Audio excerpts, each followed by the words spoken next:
The power of Kabbalah. Simplicity is where truth is. We're made of desire. The three main desires of humans are lust, status, and then wisdom. Berg holds we gain free will by being conscious of our actions. That's a little bit of a slippery thing philosophically, but light or fulfillment is what makes us truly happy. Now, I want to comment, the reason why fear doesn't exist when you feel fulfilled is because it implies you have the bottom needs. It means that you already got esteem. It means that you feel safe in a shelter already, or else you couldn't feel content in your heart. So there's a psychological component there, even though there is spirituality upper left. He holds base reality as only 1% of the equation. Considers the quantum world as the 99% that you don't see, so I'm sure it's true, but also you gotta think of dark matter. You gotta think of all the things that branch off from quantum mechanics are not necessarily.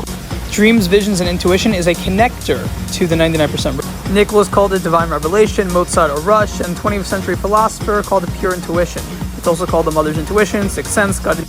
Prior to creation, there was only light and there was no empty space whatsoever, says Isaac Luria, the Kabbalist from 16th century. This hidden wisdom was explored by Pythagoras, Plato, and Newton, also Leibniz. This energy wanted to share itself, that's why it made creation. This energy of giving was known as light and the first cause. He claims the light will satisfy any and all human desires. Now, I want to make a comment that many people mistake. They think that, I can pursue spirituality and I won't have biological needs. No, you need psychological needs. You need to feel like you're accomplishing, that you're a part of something, you have belonging, you have a shelter, you have enough money. If once you feel that way, the light is all you need. And people who've adopted lower standards, that's what they did. They got used to something else. Don't confuse this. You can transcend the body, the physical body, as if you're not human. No, we have biological human needs. The body is God. Don't get that. And this doesn't mean fulfillment won't help. It just means there are limitations to this idea. So the complete vessel of light created resistance. So I'm guessing that's going to be a tzimtzum or contraction, but he calls it resistance, which is unique for him, for Kabbalah. The universe is a point of emptiness surrounded by light. You have 10 curtains called the Sefirot. They're what's contracting the light. He claims that the physical world is the no-God world. So of course an atheist will have say in this world, but outside this world they don't. It's a really simplistic way of describing it. I obviously think it's a lot more complicated than that, but it's a nice overview for a beginner in Kabbalah or these types of things. So the Kabbalah holds there's two different genders, female and male souls, but obviously this can get a lot more complicated as we evolve because the reality also is contingent on how humans think about matters. So now that pansexuality, non-binary is becoming more of an accepted thing, that will probably happen. Your true desire is light, and light is happiness, wisdom, fun, fulfillment, peace of mind, well-being. Now this is interesting because rarely do you have a Kabbalist that teaches that you having fun is actually the same thing as light. So this guy is actually a really good person to follow, even though it's mainly for beginners. Considers the 6 days of creation 6 dimensions.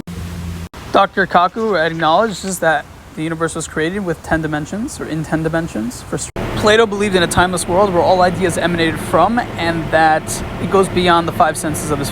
The real devil or opponent is inside of us. There comes to a point where there is no ego, and all that exists is your relationship with God. Time is the gap between cause and effect. Time creates the illusion of randomness, when in fact there is order. And nothing in this world happens by itself. Everything can be traced to some seed planted in our past. Now I would like to add that this only applies when you're not considering the spontaneous generated reality that has no cause and effect. Meaning the reason why we see cause and effect is because our brains are wired to believe and adopt a cause and effect, because that's the way we perceive survival, and our value system has perceived survival. So what I'm saying is on a collective standpoint, we could actually change nature or reality, but it won't happen. So it's not really relevant, and this is more relevant. Same way unity leads to harmony and completion between people, so too unity between us and the 99% will create that inner harmony. Consciousness can be compared to nanotechnology. Releasing internal baggage will automatically cause you to take responsibility for things and not blame external events. He supports psychedelics. He just thinks that we can short circuit if we're not careful. And these things could lead to a chase for instant gratification, something else to be careful. So the way to healthily resist is to acknowledge that you like something and then move away from it. You're not trying to suppress it by pushing it away and denying that you actually have these desires for that chocolate cake or that girl. Rather, you're saying, no, I want it, but I have to keep things in check.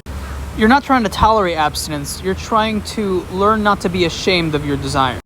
Instead of playing the victim, you should acknowledge that life is getting better. The light is around you and it's going to supply you with your needs. It's a positive, optimistic attitude is what you're supposed to replace the victim mentality. Each person has an ego that came into this world with them so as to correct.